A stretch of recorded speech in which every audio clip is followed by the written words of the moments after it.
Welcome back to Muda Belajar Investasi, teman trading dan investasi kalian.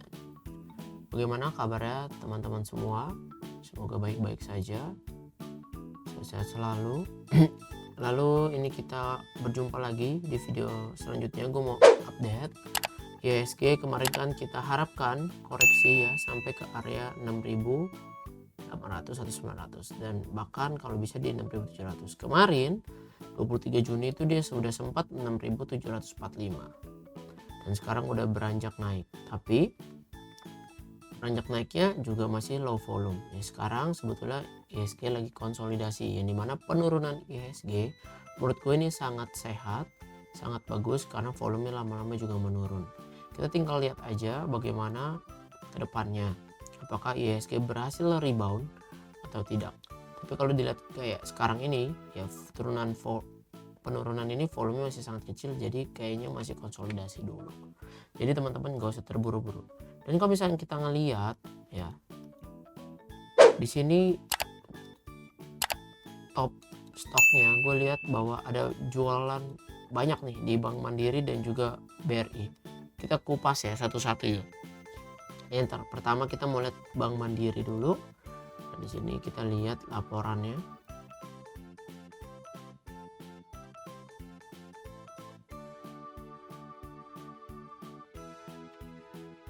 Oke, nah ini ada laba Bank Mandiri tumbuh 0,13% pada Mei 2025. Jadi perbankan itu enak, dia bisa bikin laporan keuangan itu per satu bulannya. Jadi kita bisa lihat per bulannya. Nah, tapi kalau misalnya kita lihat hari ini Juni ya, ini kan udah tanggal 1 Juli. Tapi penurunannya gila gitu sampai 2%. Bank Mandiri kita lihat dia terus turun ya. Kan kita waktu itu mau incar dia tapi nggak kebeli-beli karena dia terus turun. Ini gue hapus dulu biar nggak bingung. Jadi turun terus nih 2,8%. Hari ini 1 Juli 2,6% dengan volume gede gini. Ya menurut gue sih nggak usah nunggu laporannya rilis. Gue udah tahu pasti turun ya, tapi semoga salah. Tapi kemungkinan besar pasti turun karena di 1 Juli langsung volumenya gede banget nih dijual. Padahal laporan resminya Juni belum keluar, baru Mei. Jadi baru Mei. Mei aja naik 0,13%. Yang terjadi apa? Ketika Mei, ini dirilisnya tanggal berapa sih? 25 Juni kan? 25 Juni mulai berita kayak gini. Turun 2,8% ya. Ini muncul berita bahwa Bank Mandiri naik ya. Naiknya 0,13%, tapi reaksi market turun ya, jualan 2,8% ya. Sedangkan ini baru awal Juli ya, langsung turun volume gede. 25 Juni rilis volumenya kecil, ini 1 Juli volumenya gede bener. Kalau kita lihat coba awal Mei, mana awal Mei?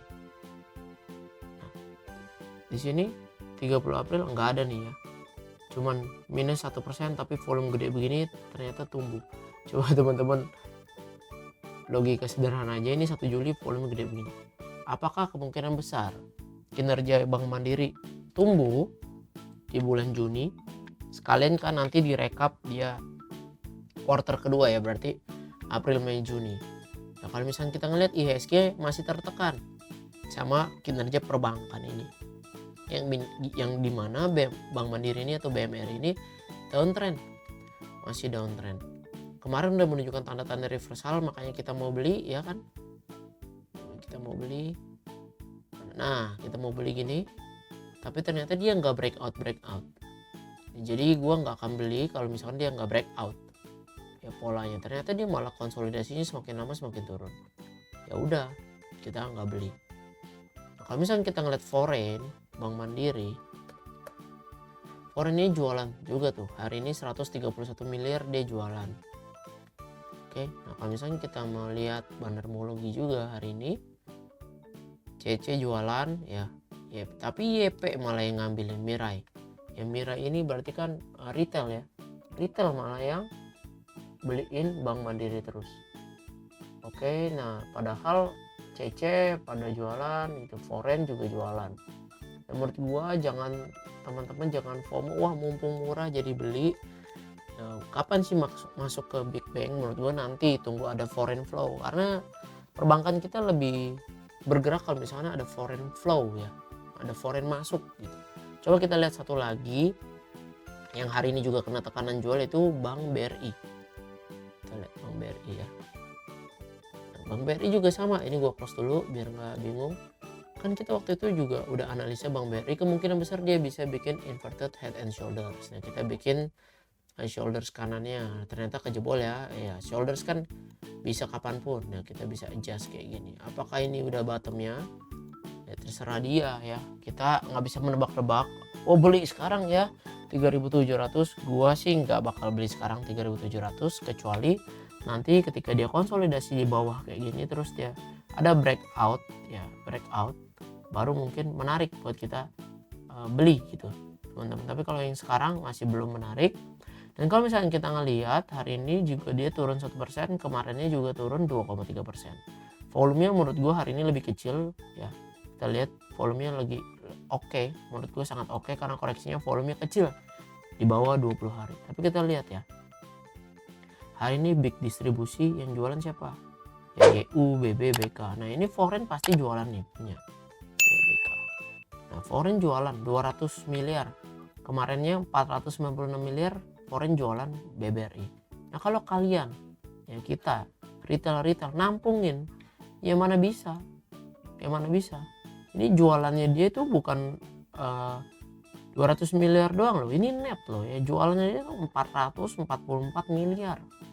Nah, kalau misalnya kita mau ngelawan yang kayak begini, ini tuh bahaya banget teman-teman. Ingat ya, retail itu harus follow the trend, follow the market, jangan ngelawan market ya. Sementara di perbankan lagi-lagi gue bilang foreign lah ya, kita tungguin foreign masuk.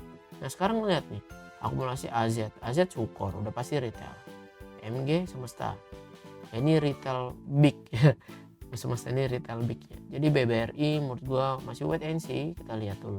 Dan kalau misalnya kita ngelihat tadi laporan keuangannya si BRI bulan Mei, di sini udah ada nih mana ya, laba BRI nih ya bulan Mei, kita lihat langsung. Nah di sini ya BRI berapa kinerjanya? Minus 14,8% ya, atau 15% minus, turun ya. Ini juga nih ya, laba bersih turun, bulan ke bulan juga turun ya. Jadi kinerja si BRI lagi kusut ya, bulan Mei ini kusut banget. Dan kita ngelihat apa ketika laporan ini rilis, ini tanggal berapa rilis? 30 Juni ya, 30 Juni rilis. Yang terjadi kemarin anjlok 2,35%. Oke, 30 Juni rilis langsung anjlok. Sekarang kalau misalnya ini pas di tanggal 2 Juni itu aja udah anjlok ya. Sekarang gue cuma mikir lah ya, gue misalnya sebagai auditor atau gue karyawan BRI yang gue bisa tahu bahwa laporan keuangan itu gimana. Kita lihat di tanggal pertama bulan baru aja 2 Juni itu langsung turun 5,6%. Volumenya gede gak? Volumenya gede loh ya, berarti udah pasti laporan keuangan bulan Mei jelek. Orang bulan Juninya langsung dibanting begini, kan kita mesti ngerekap itu per bulan ya. Pas udah ngeliat kira-kira, waduh, misalnya gue nggak tahu sih, gue belum pernah kerja di perbankan, tapi ya kira-kira gue punya usaha yang dimana gue ngerekap penjualannya itu pas sampai tanggal 28 gue udah bisa tahu, wah ini gue minus apa plus dibanding tahun sebelumnya ya, karena gue ngerekap setiap harinya. Oke. Nah, perbankan kan juga begitu, rekap setiap harinya kan, hari ini gimana. Pas tanggal 28 gue kira-kira udah tahu deh, tanggal 29 kira-kira udah tahu. Nah makanya pas di tanggal 2 Juni BRI langsung banting 5%. Mungkin ya internalnya gue nggak tahu ya, ini disclaimer ya, mungkin internalnya juga udah tahu, wah rilis pasti anjlok ya, dia jual dulu di sini jepret ya. Sedangkan kita retail yang nggak tahu apa-apa, oke, baru jualnya di 30 Juni sedangkan mereka udah di tanggal 2 Juni Coba bedanya berapa persen? 14%. Ya, ibarat kata dia udah jual dulu, kita taunya pas rilis 30 Juni baru. That's why gue sebetulnya nggak terlalu peduli sama laporan keuangan yang dirilis. Yang gue peduli adalah price action. Yang dimana udah jelas kalau ada volume terus harga turun, udah pasti itu ada price actionnya apa? Distribusi. Kalau dia tiba-tiba volumenya naik dan harganya naik, maka kemungkinan besar laporan keuangannya bagus. Ya, kan kita nggak ada akses nih buat kita jadi orang dalam di sana, nggak bisa. Yang kita bisa lihat apa? Udah price action. Laporan keuangan kan dirilis telat. Kayak sekarang udah tanggal 1 Juli. Harusnya udah ada nih bulan 3, bulan 4, bulan 4, bulan 5, bulan 6 buat laporan quarter 2 ya, 6 bulan. 6 bulan kan. Quarter 2-nya mesti udah ada nih bulan 4, bulan 5, bulan 6. Kita kan nggak ada. Price action-nya gimana? Kita lihat aja. Ntar 1 Juli aja udah turun. Ya, kemungkinan besar bulan 6 kinerjanya minus juga sih. Kemungkinan besar minus. Atau ya lebih baik sedikit daripada bulan 5. Karena penurunannya volumenya nggak segede bulan sini 2 Juni. Dan penurunannya juga cuma 1%. Sedangkan kemarin 2 Juni turunnya 5%. Ya kalau misalkan kita lihat foreign BRI ya tuh 200 M. Tadi Bank Mandiri berapa? 131 M. Ya kayak gitu. So menurut gua teman-teman, sekarang IHSG lagi koreksi. Jangan kalian malah mumpung nih megang cash beli langsung perbankan lagi diskon. Menurut gua ntar dulu ya. Skill trader, skill investor yang paling bagus adalah bisa tahan megang cash. Walaupun gue ngomong begini tahan megang cash, sebetulnya walaupun koreksi IHSG lagi kayak begini, MBI tetap ada incaran sih. Justru incarannya banyak karena ada saham-saham yang koreksi dan itu peluang buat kita beli. Dan sekarang di portfolio kurang lebih 73% cash kita kepake gitu. Ya kurang lebih 73%. Jadi kita masih ada cash 25% nganggur. Tapi masih ada incaran-incaran yang siapa tahu besok kebeli seperti itu. Dan kalau misalnya kalau kalian udah join di Telegram kita, pasti kalian tahu ya, gue udah ada update tuh bahwa IHSG per 1 Juli itu minus ya 2,32%. Ini gue catetin semua per hari ya. Jadi kalau misalnya kalian banyak orang-orang jualan kelas, jualan sinyal dan segala macamnya, dia cuma nunjukin yang cuan-cuannya doang. Kalau gue enggak. Yang lossnya juga gue kasih tahu. Bahkan di pertengahan tuh ya bulan 3 gue MBI itu minus 3%, gue juga kasih tahu. Tapi walaupun minus 3%, IHSG minusnya 15%. Ya, sedangkan sampai hari ini ya berarti gue udah kasih nih laporan kinerja selama 6 bulan ya. Kan per 1 Juli berarti udah dari Januari sampai 30 Juni udah jelas per 1 Juli membukukan 6,5% plus. Ya, sedangkan IHSG minus 2,32%. Ini kalian bisa lihat semuanya, ada pencatatannya. Dan kalau misalnya kalian track semua di Telegramnya jelas udah ada semua. Jadi teman-teman, gue cuma mau info, jangan sampai kalian belajar dari orang yang salah. Ya. Gue juga mau info buat kalian yang belum masuk channel Telegram, silahkan masuk gratis. Tapi kalau kalian mau dapat sinyal potensial ya, sinyal saham yang potensial, saham-saham mana nih yang menarik buat kita beli di tengah kondisi kayak gini. Walaupun IHSG lagi kayak gini, pembukuan kita MBI masih plus ya, masih plus berapa tuh sampai gue lupa, 6,5%. Ya. Coba cari di luar sana yang mau buka terang-terangan ya, stop loss dikasih tahu ya, cuan dikasih tahu, update stop loss semua dikasih tahu terang-terangan, cuman di MBI. Oke. Banyak sekali orang promo yang cuan aja ya. Silakan kalian pelajari, kalian nilai. Terima kasih semuanya. Semoga video ini bisa bermanfaat buat kalian. Semangat terus belajar ya.